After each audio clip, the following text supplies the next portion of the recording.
Falcon fans, and NFL fans, we are here. Free agent target season. And today we're starting with a name that most Falcon fans and even more Georgia Bulldog fans would know. Mr. Quay Walker, former first-round linebacker for the Green Bay Packers, elite athlete, and a high-end tackle production type player. The biggest question about Quay is going to be simple. Is he an upgrade for the Atlanta Falcons, or would he just be another expensive name? Now, for some people, two things can be true. But regardless, Quay Walker is a fast and physical linebacker who fits the youth movement of the Atlanta Falcons. Let's break it down a little bit. And also, we're also going to mention Kaden Elliss in this video as well. Quay Walker came into the league in 2022 as a first-round pick out of Georgia.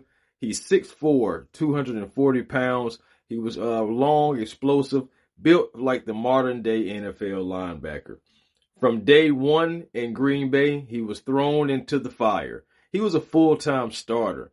This wasn't a rotational guy. This also was not a sub-package specialist.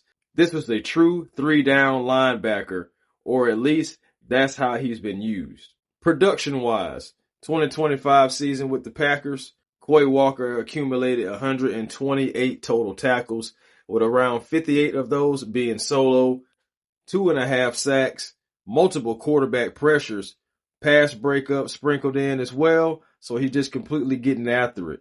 And his career totals throughout 4 seasons, nearly 470 total tackles, 9 sacks, 17 pass defense, and also multiple seasons with over 100 tackles. This guy's a tackling machine, so right off the bat, this is not what does he do type linebacker. He finds the football, finishes plays. He's consistently around the football, likes to finish in traffic as well. His time in Green Bay, he was primarily used as a A-gap/B-gap run filler, a sideline to sideline chaser, a downhill linebacker, like I said before, loves to clean up in traffic, can really maneuver through the bodies and find the football. Now, they did not really depend on him heavily in coverage or a heavy disguised zone linebacker or even a consistent matchup to play against the tight ends, because most of his value came from playing, like I said, fast and physical, letting his athleticism erase any mistakes that possibly may be in front of him. They like to keep his responsibilities simple so he could pop. Let's talk about his run defense. Now, again, this is where he excels. Quay Walker is above average when it comes to run defense. He has that closing speed, and he has good pursuit angles, explosive downhill, and he can blow up run plays when he reads it clean. Now, the concern, I'm going to keep it real with you guys. The advanced metrics consistently show that he's below average in coverage grades, struggles a little bit when it comes to route combinations, and also has late reactions in zone drops. Now, hold on. I'm not saying that he's unplayable in coverage. I'm just saying he doesn't have to be your Mike. He doesn't have to be the guy that's isolated. He doesn't have to indeed be the quarterback of the defense. He doesn't have to be that.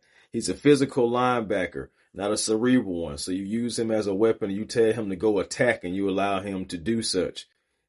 Now, you remember when you seen Kaden Elliss when the defense was taken over by Raheem Morris, Jerry Gray, whomever took it from Jimmy Lake. Regardless, Kaden Elliss, he was used better. He was going after the quarterback, not necessarily trying to get drop back in coverage as much, but basically doing what he does best, and that is going after the quarterback.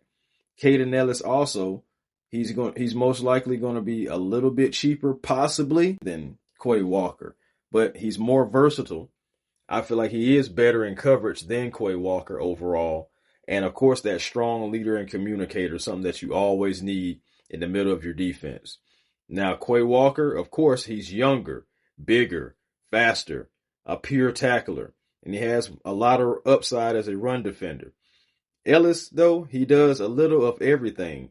Now, let's talk a little money, because Quay Walker's market is likely going to be anywhere between $9 and $14 million on a 3 or 4 year deal, with roughly maybe around 15 to 18 guaranteed. It just all depends on how teams look at him and if there's a bidding war. For the Falcons, realistically, I think they should offer no more than 3 years, $36 million, which would be about $12 million a year. Also, you add in a team-friendly out possibly in year 2 just to protect yourself on the back end. Give yourself an out. If you can get them for cheaper, I definitely would go for that, but I wouldn't go no higher than $12 million. Now, cap-wise, Atlanta can make stuff like this work by doing veteran restructures, moving off some non-essential depth contracts, smart front-loading contracts while the quarterback cap is manageable. But this is a choice, not a necessity. I will say it again. This is a choice, not a necessity. Now, what is so interesting is the thought of Quay Walker next to Divine Diablo. And it would make sense because you have Walker as a downhill enforcer, the run stopper, the guy that cleans up in traffic. And you have Divine Diablo, the coverage guy, versatility, and also just being an athletic chess piece that you can move around on the board of football. They really can work off of each other because you can protect Walker in coverage, let Divine Diablo roam, and the defensive line will probably play even more fast and physical just to get after the quarterback because they have help on the back end. The Falcons defense will instantly be meaner. So my final verdict is Quay Walker, legitimate NFL starter, fits the timeline of the Falcons defense when it comes to young players who are making plays. Run game upgrade, absolutely, but not a coverage savior, okay? If the Falcons sign him, it must be intentional, it must be schemed, and it must be priced correctly.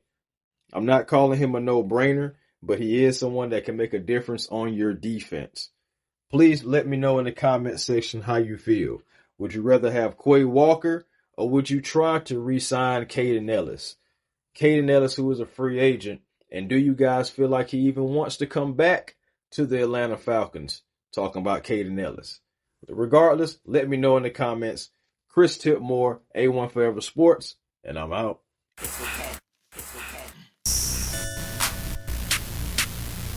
A1. Stairs, house, shouting. No more flashing lights than Kanye.